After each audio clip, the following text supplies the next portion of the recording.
Hey Canada, let's have a chat about the Epstein Files and what's fact from fiction and why some people only pretend to care about victims when it's politically convenient for them to do so. Now, I did your homework for you. I went through and I screenshot 80% of the individual pages themselves and highlighted them for you. And then the other 20%, it's all repetitive. So I did screenshot the area it's in and then highlighted that so you can see it. But before we get into that, as someone who is a survivor of sexual abuse as a child, it is absolutely disgusting when people use sexual abuse as a political prop. When you lie about who's in the Epstein files and imply without context things that are not true, just so you can, slap a famous name onto a conspiracy meme, you actually aren't seeking justice. You're actually helping abusers hide behind the noise.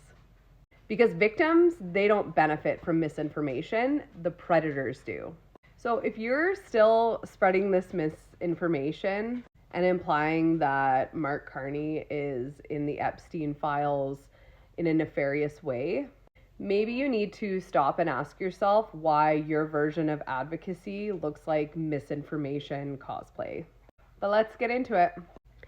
Now, anyone with a Wi-Fi connection and a device can go look this up for themselves. When you look on the Department of Justice, their website, you put Mark Carney's name, it shows 69 results. So let's go through them. So I've highlighted where Mark Carney's name is, and I've also highlighted what batch it's from. So please, feel free to fact check me. I dare ya.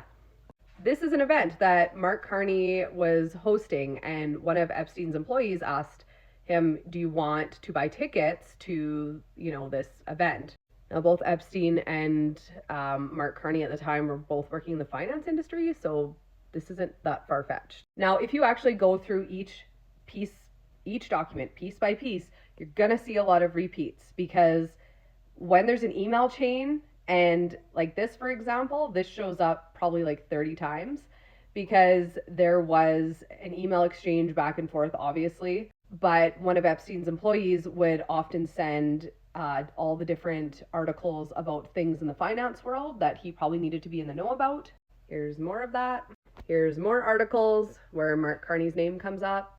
And again, and again. These are cliff notes of everything going on in the finance world. More news articles. Again, every time email chains went back and forth and he responded, all of the stuff, all of these articles that was in the original email, that is going to be tagged every single time. Now, you can feel free to screenshot. Here it is again and again. Keep in mind the batch numbers that I've also highlighted.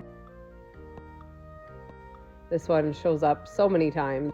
More news articles, different things on the finance world timelines. Like it's actually so painfully boring when you go through these documents. Here's the same news article in each batch. And here again. Again, cliff notes of things going on in the finance world. Here's the batch number. Like it's so painfully boring. See, it's just the same article mentioned over and over, talking about Mark Carney becoming the head of the Bank of England. Carney is not mentioned in any flight logs. There's no direct correspondence between him and Jeffrey Epstein. So let's be honest what this narrative is really about. This isn't about Epstein. This isn't about the victims themselves. This is about turning Canadians against their prime minister.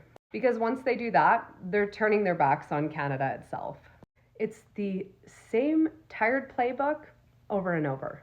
Undermine trust in leadership, blur facts with fiction, flood the zone with outrage, convince people that everything is corrupt so that they stop actually believing in democratic processes and institutions.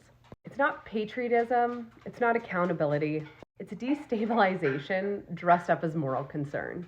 And let's be honest, if your sudden interest in child protection only appears when you can weaponize it against a political opponent, congratulations, you're not a truth teller. You're just another useful idiot. And you're doing the bidding for people who want Canada to stay confused, angry, and divided. If there was proof that Carney was on the island, lock them up, hold them accountable. But let's be real here. The victims, they deserve facts. Abusers deserve exposure. And Canadians deserve better than this lazy, cynical bullshit.